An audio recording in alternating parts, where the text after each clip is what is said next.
पवई जयभीम नगर या जयभीम नगरच्या 700-800 झोपड्यांवर 6 जूनला मुंबई महापालिकेच्या यस वार्ड कार्यालयाने कारवाई केल्याने तेथील जवळजवळ 600-700 झोपड्या उद्ध्वस्त झालेल्या आहेत। पोलिसांनी त्या ठिकाणी झोपडपट्टीधारकांवर लाठीचार्ज केलेला आहे आणि त्याचं संपूर्ण वातावरण आज महाराष्ट्रामध्ये संतप्त झालेलं आहे। या सगळ्या वातावरणामध्ये हे सगळे झोपडपट्टीधारक आहेत। ते झोपडपट्टीधारक आज रस्त्यावर आहेत, फुटपाथवर आहेत, पाऊस डोक्यावर आलेला आहे, त्यांच्या मुलांच्या शाळा सुरू झालेल्या आहेत। अशा सगळ्या या परिस्थितीमध्ये आज या ठिकाणी भारतीय बौद्ध महासभेचे अध्यक्ष राजरत्न आंबेडकर आणि त्यांच्यासोबत सुशीलबाई जाधव हे उपोषणला बसलेले आहेत। आपण पाहता या ठिकाणी आतमध्ये जे बुद्धविहार आहे त्या बुद्धविहारामध्ये उपोषण चालू आहे।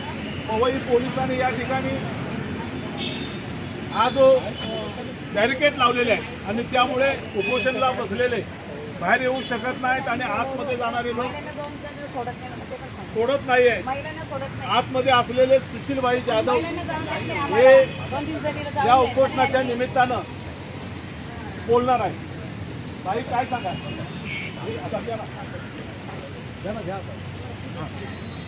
सर्वांना क्रांतिकारी जय भीम, जय शिवराय, जय संविधान।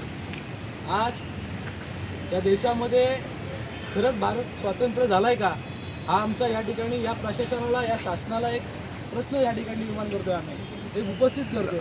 आज तुम्हा आम्हाची असणारी अस्मिता म्हणजे डॉक्टर बाबासाहेब आंबेडकरांचे नातू राजरत्न आंबेडकर साहेब यासाठी या पवईच्या जयभीम नगरच्या झोपडपट्टी इथल्या दबावाखाली ती उद्ध्वस्त केलेली आणि त्यांच्या न्याय हक्कासाठी साहेब या ठिकाणी उपोषणाला बसलेले आहेत आणि त्यांच्या समवेत आम्ही या ठिकाणी 4 ते 5 कार्यकर्ते त्यांनी आतमध्ये सोडलेले आहेत। या ठिकाणी आमची असणारी अस्मिता म्हणजे तथागत गौतम बुद्ध आणि त्यांच्या विहारामध्ये आज आम्हाला जाण्यासाठी आमचा हा समाज अडवून ठेवला जातोय आणि खऱ्या अर्थानं मी सर्वच बहुधांना आव्हान करतोय। मगाशी साहेबांनी देखील आव्हान केलेलं, परंतु या ठिकाणी प्रशासनाने जामर लावल्यामुळे आमची कोणतीही स्क्रिप्ट आज बाहेर जात नाही। मी सर्वांना या ठिकाणी आव्हान करतोय की मोठ्या संख्येने आपण पवई या ठिकाणी, भीमनगर या ठिकाणी मोठ्या संख्येने उपस्थित राहा आणि आपल्या बांधवांवर जो चुकीच्या पद्धतीने लाठीचार्ज झालेला आहे, कुठल्याही प्रकारची ऑर्डर नसताना BMCच्या अधिकाऱ्यांनी लाठीचार्ज केलेला आहे, इथल्या पोलीस प्रशासनाने जो लाठीचार्ज केलेला आहे त्याचा निषेध आणि इथले आमच्या जयभीम नगरच्या झोपडपट्टीवासियांना न्याय देण्यासाठी जी आमची या पावसाळ्याच्या टायमाला जी घरं उद्ध्वस्त केलेली आहेत त्यांना घर देण्यासाठी आणि ज्यांना मारहाण झालेली आहे तशा अधिकाऱ्यांच्यावर, BMCच्या अधिकाऱ्यावर ॲट्रॉसिटी अंतर्गत कारवाई व्हावी म्हणून आपले डॉक्टर बाबासाहेब आंबेडकरचे नातू राजरत्न आंबेडकर साहेब या ठिकाणी अमरण उपोषणाला बसलेले आहेत। मी समाजाच्या बांधवांना विनंती करतोय की इथे कुठलाही प्रकार चुकीचा घडू शकतो, कारण का आम्हाला अशा प्रकारे कैद या ठिकाणी करून ठेवलेले आहेत का जेणेकरून आम्ही एक आरोपी आहोत, एक आतंकवादी आहोत। म्हणजे या देशामध्ये संविधान जिथं लोकशाही दिलेली आहे ती लोकशाही खऱ्या अर्थाने आहे का नाही हा देखील आमचा या ठिकाणी प्रश्न आहे। म्हणून सर्व झोपडपट्टीवासियांना मी विनंती करतो की आपण या ठिकाणी शांततेचं सहकार्य करून आपल्याला हे उपोषण यशस्वी मार्गी लागून इथल्या आपल्या सर्वांनाच जनतेला या ठिकाणी न्याय द्यायचा आहे आणि जोपर्यंत न्याय भेटत नाही तोपर्यंत साहेब या ठिकाणी हलणार नाही आणि साहेबांच्या सोबत देखील आम्ही या ठिकाणी ठामपणे उभे असणार आहोत। जय भीम। पोलीस स्टेशनला दिलेल्या पत्रामध्ये आपण काय म्हटलंय? पोलीस स्टेशनला आम्ही पत्रामध्ये सरळ मागणी दिलेली आहे की इथल्या 750 ज्या झोपडपट्ट्या आहेत त्या उद्ध्वस्त केलेल्या आहेत, त्यांची राहण्याची या ठिकाणी सोय करावी व त्यांना घरं देण्यात यावी ही अशी आमची मागणी असणार आहे। दुसरी मागणी अशी आहे की जी चुकीच्या पद्धतीने जो लाठीचार्ज झालेला आहे, पावसाळ्याच्या काळामध्ये कुठलाही आदेश नसतो तर झोपडपट्टी उठवण्याचा आणि तो उठवण्याचं काम इथल्या BMCच्या अधिकाऱ्यांनी केलेलं आहे। त्या अधिकाऱ्यांच्यावर ॲट्रॉसिटी अंतर्गत गुन्हा दाखल झाला पाहिजे। या पोलीस प्रशासनाने चुकीच्या पद्धतीने मारहाण केलेली आहे। आमच्या आता सांगण्यामध्ये येते, आमच्या निदर्शनामध्ये आले की आमच्या ज्या महिला होत्या त्यांना इतक्या चुकीच्या पद्धतीने मारलेलं आहे का त्यांचं मिसकॅरेज झालेलं आहे।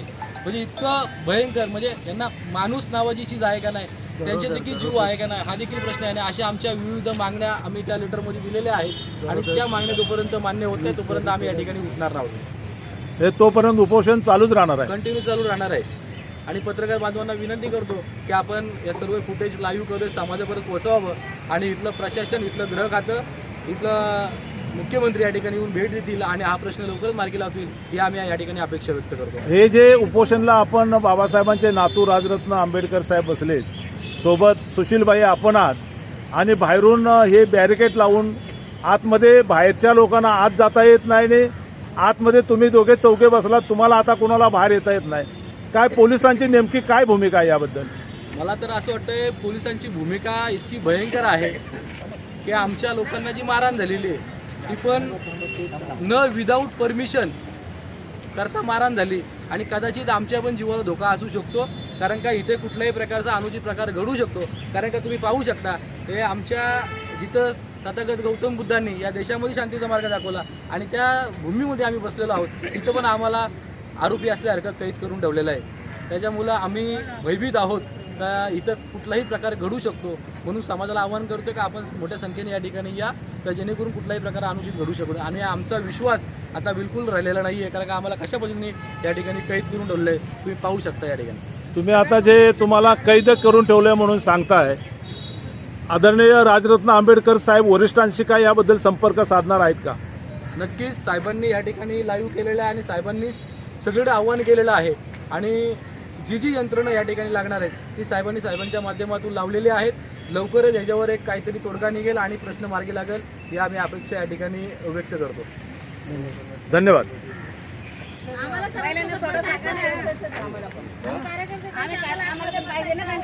बसायचं आहे ना त्यांच्या बरोबर.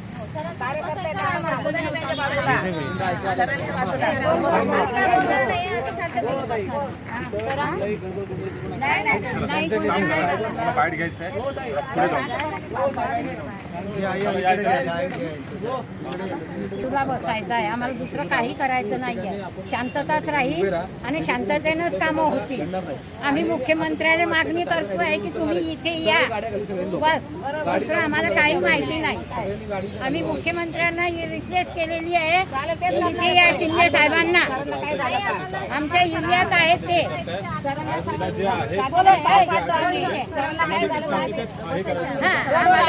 थोड्या 5 जणी बसू द्या बस. त्याच्यावरती काही झालं तरी आम्ही आहे.